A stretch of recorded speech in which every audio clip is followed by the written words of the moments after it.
Battlefield 5 is aging like old Taco Bell rather than like a fine wine. It's left a bad taste in your mouth, it's unfinished, and you just have a horrible feeling in your stomach anytime you try to boot anything up. So today I want to talk about the things that the next meal we have, or I should say the next game that we have, Battlefield 6, what it needs to do in order to win back the hearts and minds of fans around this franchise. Now, before we start today's video, if you do enjoy, remember to leave it a nice, thick, and juicy like as always. And of course, if you enjoy content like this, as well as my coverage of other games like Cyberpunk 2077, Assassin's Creed Valhalla, and Call of Duty Black Ops Cold War, then make sure you hit that big red sexy subscribe button right underneath the video.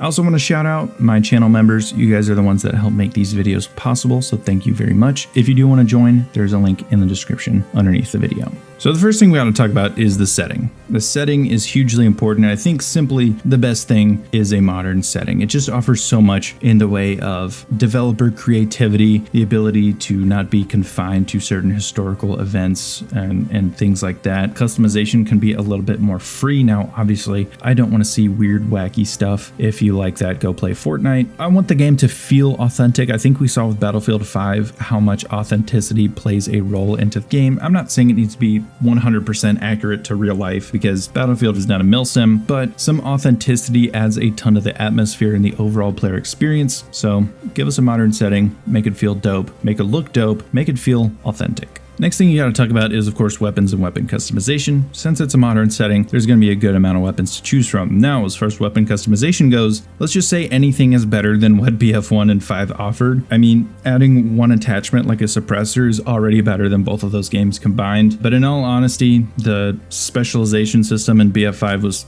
horrific, and then customization just didn't exist in BF1. If they just copy and pasted BF4's customization and just made it look a little bit newer, that would be fine. I just want to be able to add different attachments or take away different attachments in order to make a gun that I like feel truly mine and apply it a little bit more to my specific playstyle and your specific playstyle, whatever you would want to do with whatever weapon is your favorite. I think that's a huge part of adding depth to the overall experience and adding a lot more options to players in regards to playing not only just maybe one specific class, but being able to try out other classes and being able to modify those weapons to their specific wants and needs. Speaking of guns, let's talk about gunplay. Battlefield 5 actually had really good gunplay. I really enjoyed it. It was fun, satisfying, and also very simple. I mean, how hard is the concept of this is where I'm aiming, I want my bullets to go there? There's nothing wrong with that. I enjoyed that. I think that added a very satisfying element to the game. You felt like you really earned kills when you did get them because you managed the recoil properly. Now, there were a couple of hitches in the current state of Battlefield 5 where there is some random recoil at times that can affect gameplay. And if they could just make sure that that's not in the game, that would be nice, because that does get very annoying. If you don't believe me, SMK Gaming made an excellent video explaining the gunplay in Battlefield 1 and 5, and that was a part of it. I'll link that video down below so you can watch it after this one. Now, maps are always a huge thing, and I'm sure DICE will have a variety of settings to choose from if they decide to go with a modern setting, but I'm not necessarily talking about the locations of maps. I'm talking about specifically map interactability and the ability for players to be able to create unique experiences when they are on the map.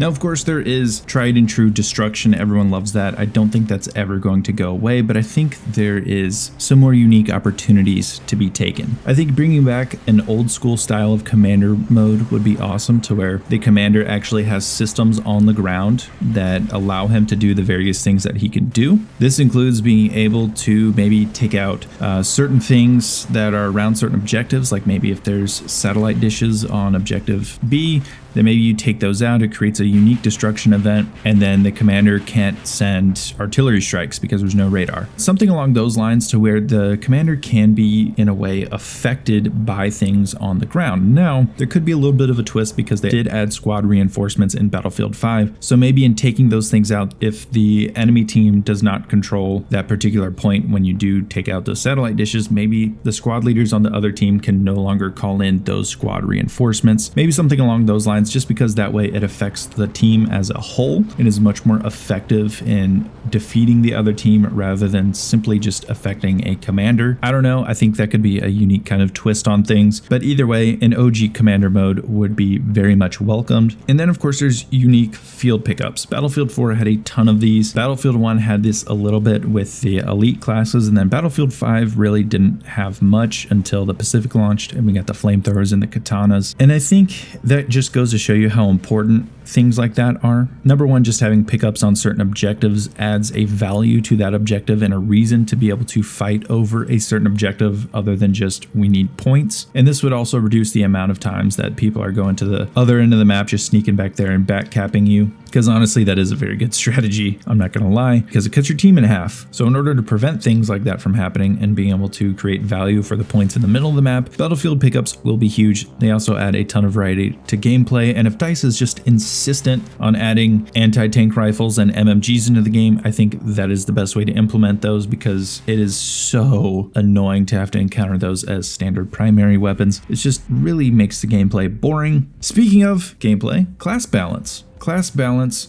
is huge. And I don't just mean between the various classes, because obviously DICE have done a pretty decent job at figuring out class balance individually in the past few titles. That really hasn't been too big of an issue. It's really down to the vehicle versus infantry balance. There was a ton of bomber spam in Battlefield 5, and I thought that we had a really nice counter with the Fliegerfaust. I loved it because those Zero pilots are so annoying. And then DICE went and nerfed it because all the pilots were crying because God forbid infantry tries to shoot a guy who's 70-2 and just annihilating the other team. The balance between infantry and vehicles needs to be very much fine-tuned. I'm fine with powerful vehicles, but in that sense they need to be able to be countered, not quite as easily as they can take you out, but definitely able to be countered in a way that is better than it is in a game like a Battlefield 5. I think Battlefield 1 did a decent job. Battlefield 4 offered you a variety of ways to be able to take out vehicles, so those games did do a pretty solid job in my opinion. It was really Battlefield 5 that really just, it grinds my damn gears, I swear. And then of course there is progression. Progression needs to be worthwhile. Why am I progressing through the game if there's nothing to progress to? Even if it's just a unique item like the C100 knife in Battlefield 4, that is something that is worthwhile.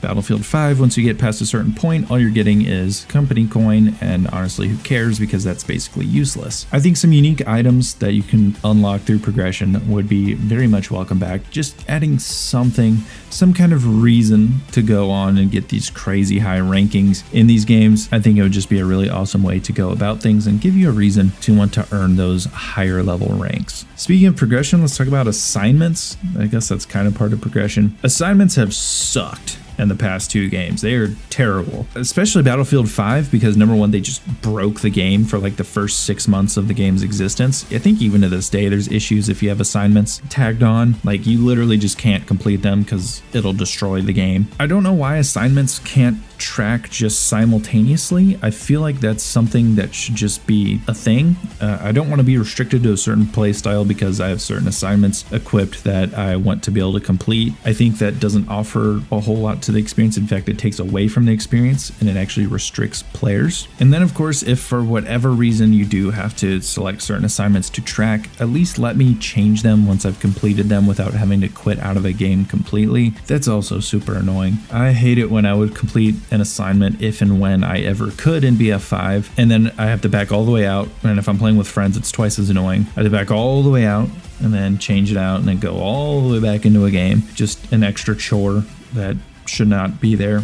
On the topic of chores, let's talk about realism versus fun. This game needs to strike a fine balance between realism and fun. I know there is a small part of the community that thinks Battlefield is a milsim, but the game at the end of the day is an arcade shooter. It's designed to have fun. I know it's not Call of Duty level arcade shooter, but it's still an arcade shooter. It's just on a larger scale. It's not designed to be for bush Wookiees and people who think they're actually in the military. And one of the big things is, of course, attrition. Attrition is terrible. It sounds like a good idea on paper to an extent, but it really gets annoying once you actually play the game. And I think it's a huge reason that Conquest is so boring in Battlefield 5, is because rather than actually being able to get in gunfights and then if you take a little bit of damage, you wait a couple seconds, heal up, get right back into a gunfight. If you take some damage, now you have to go on a whole errand, and then you have to go find a medic who doesn't want to give you health, of course, because that's just what medics do in these games. Or you have to go find a health crate somewhere on an objective, and if you're in the middle of no man's land, well, good luck. I mean, you're probably going to die, and just is what it is. So attrition sucks there. I've already explained it. You have no argument otherwise. And then we also have to talk about visibility. Now, I'm not just talking about visibility in the way that I should be able to see my enemies. That was also an issue in Battlefield 5 for the first 6 months to a year of its life. Between the invisible soldier bug that was in the game and visibility just sucking in general,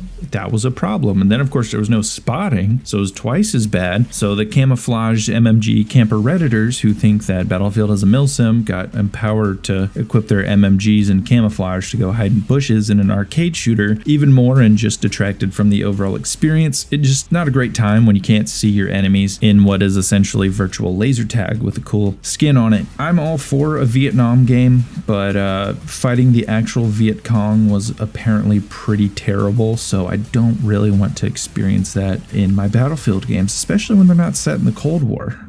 Just not a fun time. At the end of the day, just give me raw, unscripted chaos on a large scale with mind-blowing map events, giant player numbers, beefy, chunky gunplay and gun sounds that are worthy of the Battlefield gods, and just give me fun. I just want to have fun. I want to do stupid things with my friends, with like sniping pilots out of planes, shooting bazookas into helicopters, C4 on jeeps, and just blowing everyone up. Just all kinds of fun things so I can once more bask in the glory of this franchise once again. I miss the wackiness and craziness of Battlefield. There's a reason I still play a bunch of Battlefield 4. It's a fun game. And of course, Battlefield 1 is the same way. I mean, it's different, but it's still very fun to log on and just see the insanity of behemoths crashing out of the sky and the crazy explosions, the sounds of the guns, the atmosphere, everything like that is intense, and I love it. And that is what I want to come back from Battlefield. That is what I want Battlefield 6 to be. So